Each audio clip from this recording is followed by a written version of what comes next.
Could peace finally be breaking out between China and Japan? In Beijing, on the sidelines of the APEC summit, a first handshake since nationalist Shinzo Abe took the reins in Tokyo 2 years ago.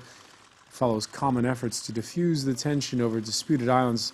Has the deadlock really been broken? Certainly not many smiles in that photo op.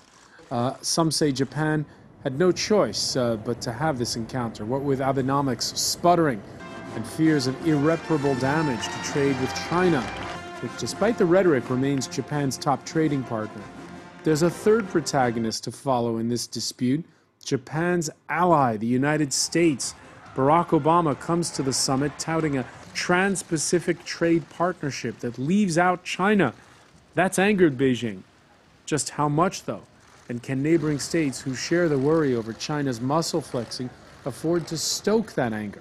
Today in the France 24 debate, China's summit. With us from Guangzhou, Wu Fei, who teaches journalism and communication at Jinan University. Thank you for being with us here in the France 24 debate. From Washington, Yuki Tatsumi, a senior associate at the Stimson Center think tank. Thank you for being with us. Thank you. And here in the studio, economist Philippe Dufresne, the author of Negotiating with the Chinese. Let me start with you in a minute, just to tell our viewers the France 24 debate, where you can join the conversation on Facebook and Twitter, our hashtag F24debate. Yeah, I was going to say, Philippe, if we could, let's look once more at that handshake. China's president, Japan's prime minister, shaking hands, and there you see. What can you tell us here about the body language when you look at those pictures, Philippe? It definitely looks slightly tensed. But it's a good thing, because 2 days ago, people didn't even know that they were considering maybe there wouldn't be any handshake at all. So I think it's a good thing. It's a good start. Some saying that with the summit taking place in Beijing, Japan's prime minister seemed conscious it would have been an even bigger story if they hadn't shaken hands. I believe that not only our Asian neighbors, but many other countries have long hoped that Japan and China will hold talks. We have finally lived up to their expectations and made a first step to improve our ties.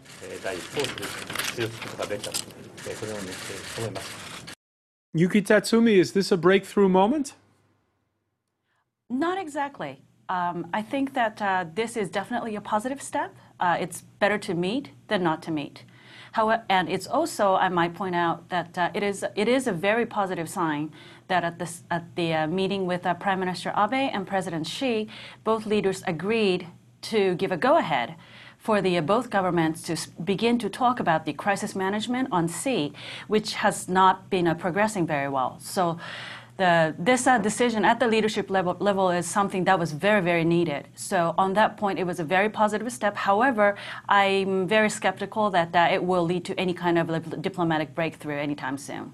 Maybe won't lead to a diplomatic breakthrough anytime soon, but as you say, that argument over those disputed islands, there's now, what is it, a panel with both sides sitting down together working on it. It seems as though both sides are trying to tone it down. Obviously, yes.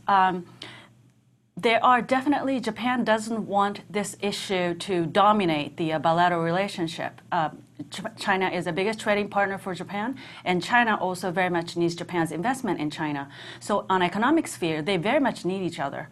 So this summit was almost a must happen for the country to kind of get back on the talking path, because for the last 3 years or so, they were not even talking.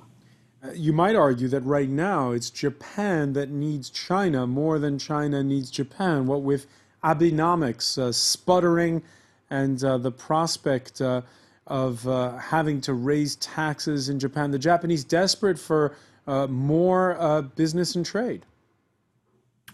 I think if you look at the economic and trade issues, you could certainly make that argument that for Japan, China is a very important partner. However, on the political military front, you could also argue that China actually needed this summit to happen too. As you recall, for the last last year to 2 years, Chinese certain behaviors, not only in East China Sea, but also in South China Sea, had raised eyebrows in so many fronts in the broader Asia-Pacific region. And I think it did begin to affect Beijing's relationship with the United States as well. So in a sense, this summit was badly needed on both sides, for very different reasons, though. Wu Fei, do you agree? I'm not agreeing with this part. I think because of from the historical, we can see that since Japan falling down the economic confused by his economic problem. So in recent 30 years, Chinese economy rising up very quickly. But I think it's between the China and Japan, there have some problem. Not only the island, South China Sea or East Chinese Sea. Another part of that, Chinese government just borrowing about, or maybe thought about the Japanese political rising, because the Japanese government want to more independence from the Asia, for more independence from the America. But they just try. Prime Minister Abe just try to more independence, but it's very hard for him. So I think the problem that Japan is always confused by his historical problem from the beginning to the by now still have some problems. So I think today Japan should solve the historical problem with his wisdom. Solve the historical problem. Then he can face Asia. Even he get more independence from the political, from the island, from the South Chinese Sea or East Chinese Sea. So I think the Chinese government also think about that is from the historical problem, because of historical problem not only for the Chinese government or for the Chinese people.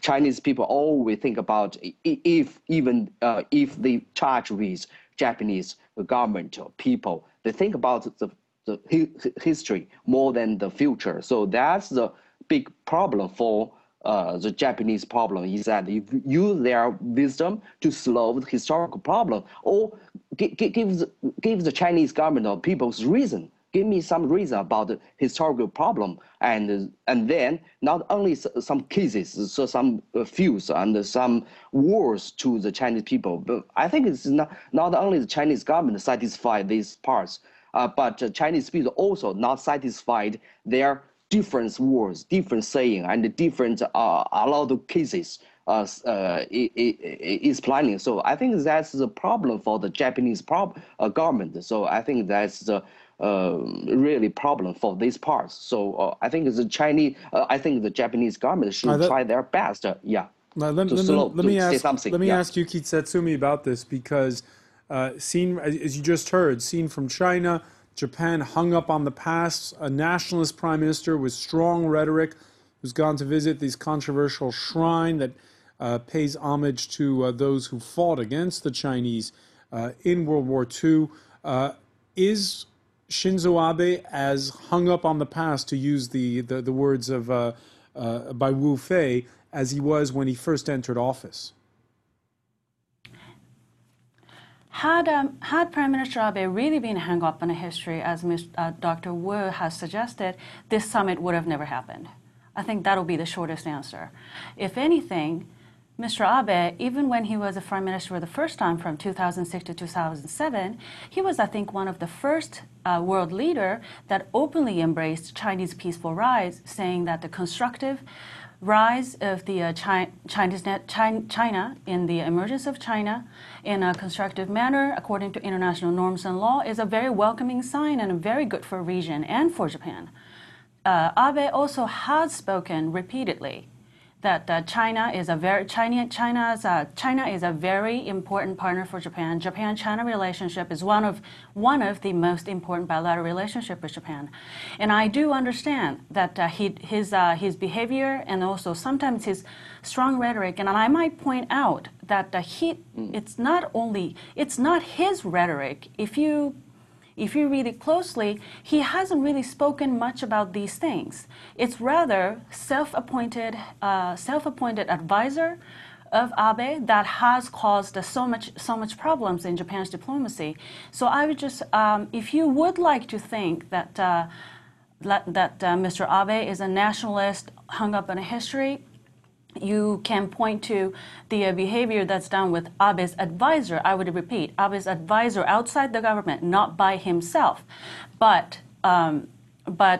if you actually look at the policy decision that he's made since he came into the office, he has done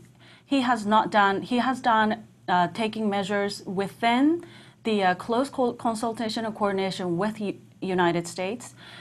I just don't think that his action should concern the broader region in such a reaction, emotional manner. Philippe Dufresne.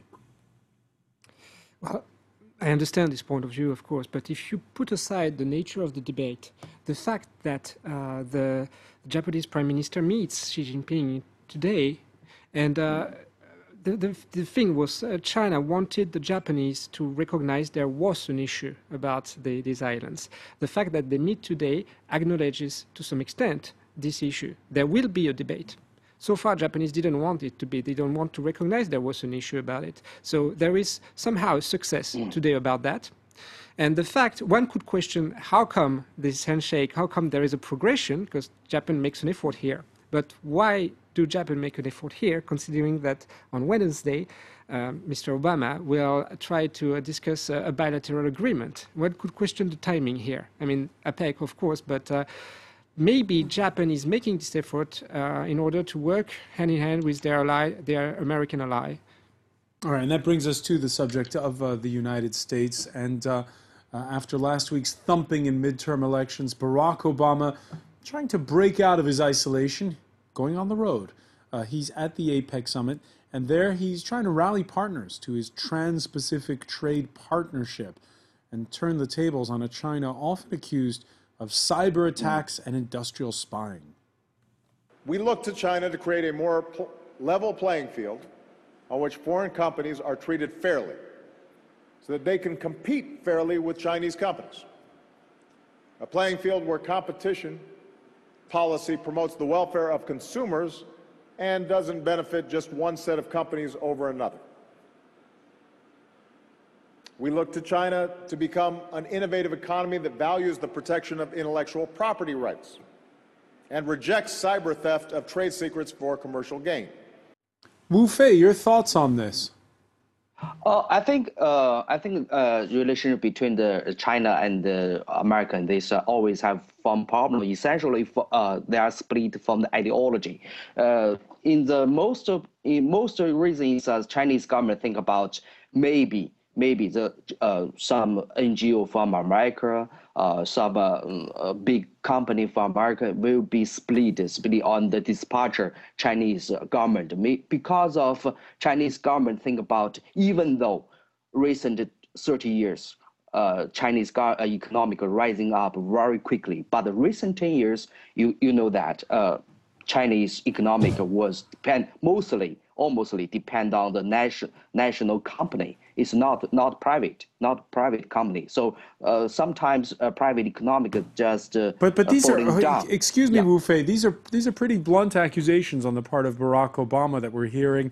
Accusations of cyber attacks, accusations of cheating when it comes to industrial spying.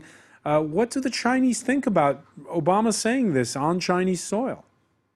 I think this is only part of it, because the spying of something is only some problem, small problem. Small problem is between the there's essentially from the ideology split.